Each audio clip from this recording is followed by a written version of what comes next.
Hi friends, ఇప్పుడే Dachepalli Sagar సిమెంట్కి reach అయ్యాను. ఇదే సాగర్ సిమెంట్ కొత్త ఫ్యాక్టరీ మాది.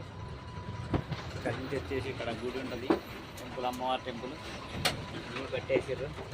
ఇక్కడ కొత్తగా ఎదురుతుంది చూడండి. ఇదే సాగర్ సిమెంట్ యార్డ్లో బండి పెట్టుకోవాలి. ప్రస్తుతానికైతే చెన్నై నుంచి అన్లోడింగ్ పాయింట్కి అయితే రీచ్ అయ్యాను ఫ్రెండ్స్. ప్రశాంతంగా ఏ ఇబ్బంది లేకుండా.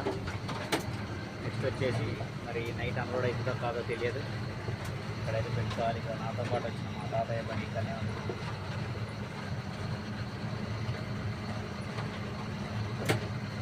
ఓకే ఫ్రెండ్స్, మొత్తం పార్కు చెట్లు వేసారు ఫ్రెండ్స్. మొత్తం ఇది మెయిన్ గేటు, కానీ ఆ చెట్ల మధ్యలో నుంచి నడిస్తే 500 ఫైన్ వేస్తారు. ఇలా ఒక డ్రైవర్ రావద్దు, అందులోకి అడుగు పెట్టద్దు పార్కులోకి.